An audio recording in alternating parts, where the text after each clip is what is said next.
Renee, it's fabulous to have you here with us on the Rooted in Transitions project. We have known each other for a really long time. This might date me, but I met you when I first came to the States over 20 years ago. Over 20 years ago. Mm-hmm. I'm having a moment here. And so it's just really a pleasure and a privilege to have you share your story and share your expertise and experience with us here.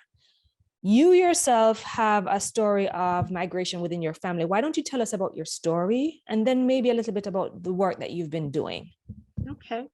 Well, Flavia, it has been a joy and a privilege to have known you all these years.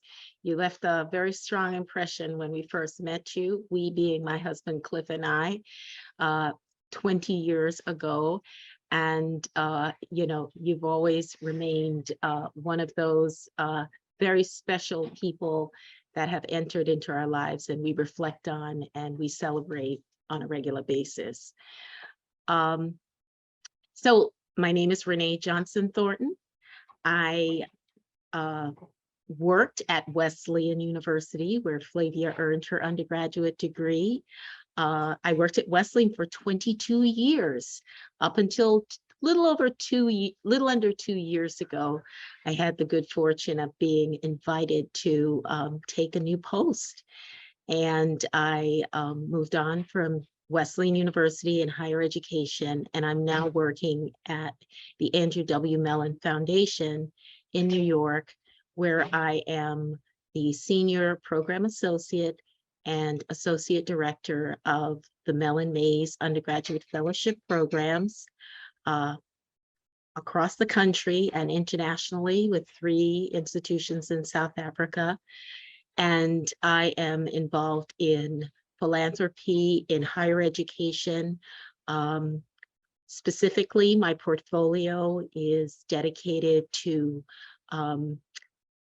identifying and supporting faculty of color, the development of faculty of color in US, primarily colleges and universities, to diversify content, as well as the field, as well as the social identities of those who hold the highest posts in colleges and universities in the United States.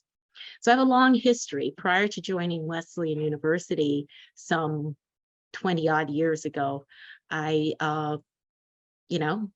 my story begins as a little Jamaican girl, a child in Kingston, Jamaica, the last of 5 children, very low income, highly ambitious, loving, nurturing mother and grandmother who made great efforts to get to this country. I immigrated to the United States when I was 5 years old, started in the parochial school system and then ended up transitioning to Catholic school. I started in the public school system and then transitioned to parochial school. I grew up in Brooklyn, New York, in a very nurturing and close-knit island community. So although I was no longer on the island of Jamaica, I was surrounded by neighbors, family, and friends who imparted knowledge and expectations that came along with being first in this country, recent immigrant, trying to achieve, I guess, an American dream. I did very well in school and earned my bachelor's at a large state university, SUNY Binghamton in upstate New York. Years later, I earned a master's from Wesleyan University, and then I went on to earn my PhD in education, a joint degree program in language literacy and culture at the University of Rhode Island College, focusing on issues concerning, development and transition of college-age students from new members of communities to full members, and interrogating different ways of learning and of achieving a sense of belonging in the college and university setting. So that's a brief overview of my personal trajectory, my educational journey. But if one were to go a step deeper, one would learn that the terrain has not always been smooth. One of the earliest pieces, one of the central pieces, and I do talk about it because it is central to my social identity. It's a driving force for why I ended up in student affairs, supporting and studying the ways in which college students could make it through colleges and universities intact. My eldest brother came to the United States first, and he suffered a psychotic break, and that mental health challenge became ever present in my youth. And rather than develop resentment, although there were times that not understanding the nature of his illness did foster some confusion in my early years, I came to appreciate the complexity of our journey and of our individual identities and of mental health challenges that folks struggle with.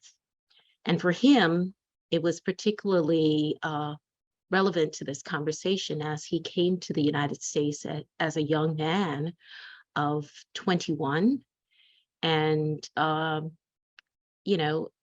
tried to make sense of impressions of what America is presented to be: a welcoming, nurturing space where anyone can excel, a fun place, a forgiving place, to the reality of needing to reconcile that with his own mental health challenges. Years later, I found myself in different situations in my college positions, in college, where I had, unbeknownst to me, developed a particular awareness and interest in supporting those young people who seem to be struggling just a little bit more. And sometimes the struggle was very connected with what I observed to be hidden disabilities, whether it be learning style differences or mental health challenges. Sometimes it was connected to entering into a new environment that was so different from what they had grown up with, whether it be coming from an island nation like Jamaica to the US to study, or coming from rural Mississippi to Wesleyan University or Trinity College, where I worked before, and learning how to socialize with people who are from all different backgrounds, learning how to be a member of an academic setting in which the social distance between the professor and the student was reduced in a way that was very, very different from the ways in which many other nations, high schools and secondary school experiences are situated. And in some ways, over the course of my professional and personal journey, I have, maybe intentionally, but sometimes, found myself in the midst of a combining of all of my interests, my life struggles and accomplishments, and found ways in which I've tried to weave them together. So the professional, the personal, the intellectual curiosity, as well as a deep willingness to be vulnerable sometimes with my students and let them know that the challenges that they encounter are real, and just kind of walk alongside them as we try to figure out strategies to help them make it through to that next phase. I would be remiss without saying that I've had a partner throughout this entire adventure who is Clifford Thornton. For many years, he worked in college admissions. So we would joke, and we would say he would bring them in and I would get them through. And in many ways, he was getting them through also by providing a source of support, information, and encouragement to the college students. I mean, I do remember you two being so supportive when I was in college. I remember his cookouts that he would invite us to the house. He would make the food, and then I would see you doing all the handiwork around the house. That's right. That's right. We And were. those are some of my earliest impressions of you. I am moved by your story, Renee. I don't think I knew that you had a personal close relative who had been diagnosed with a psychotic disorder. And I'm really moved because our life experiences really form who it is that we are and how it is that we move in this world. Absolutely. And even though the struggles of your brother may be really hard to describe and may have taken a toll, it increased your ability to be compassionate and also sense when something might be off with someone, a student. You could be present with students maybe in a way that someone who did not have that close of a relative having that experience. Yeah, it gave you really a gift. I do think so. Yeah, that's what I'm hearing you say. And you know, the more I work, it's the more I think about the word that we're using now is neurodiverse. The neurodiversity. Yeah, what people who don't fit what the norm is assumed to be, or what the norm is said to be, what do those individuals have to offer to the rest of us? And oftentimes Absolutely. It's very much more than we realize or even give them credit for. And so I'm really touched by your story. Is there one particular thing I want to ask about your brother? Just one question. And then I want to ask about your early childhood, one question. Since we're talking about your brother now, is there one thing that you feel that you have learned from him that you've carried forward in life? You know, any impression, any piece of knowledge, understanding, anything, it can be anything. Well, so much of what I've learned from my brother, I've learned as an adult, and more specifically in more recent years. He lives in an assisted living facility in New York, and my sister and I basically take care of all of the logistics of his care. He is functioning well, but as he's aged, his health, physical health has declined. I think that I have learned, and I know I speak for my sister, my oldest sister, we've learned forgiveness. And that's a hard lesson to learn. And it's a hard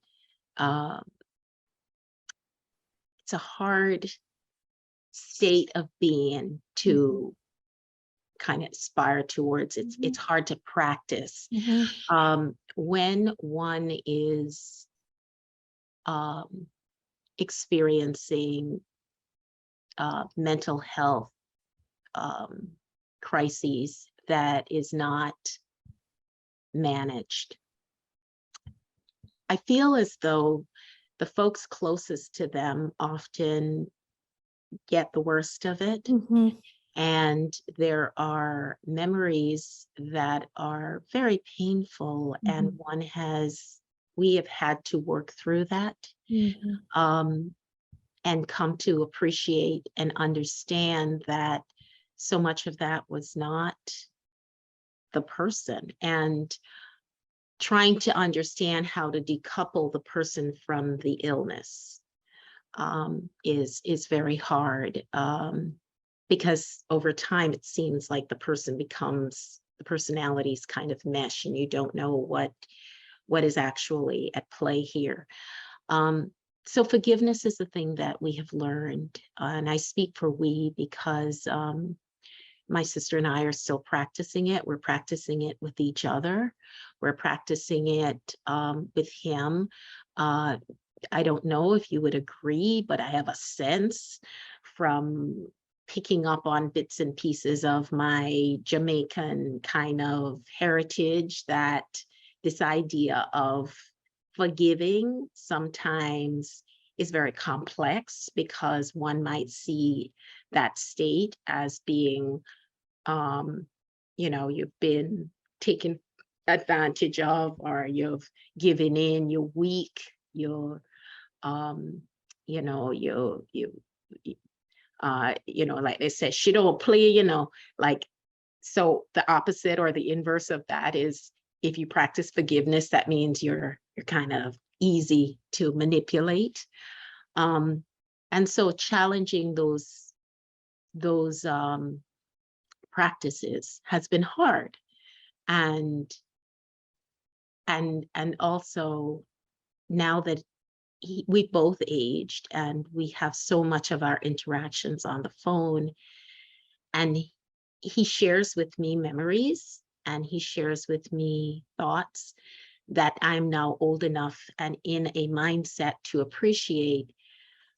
And I just want to cradle him sometimes. This is a 6'4" man of 73 years old, but I almost want to go back in time and cradle the boy child, because for so many of those years there was no mental health care. And so for him, he was trying to there was self-medication. There was also just trying to figure it out on his own.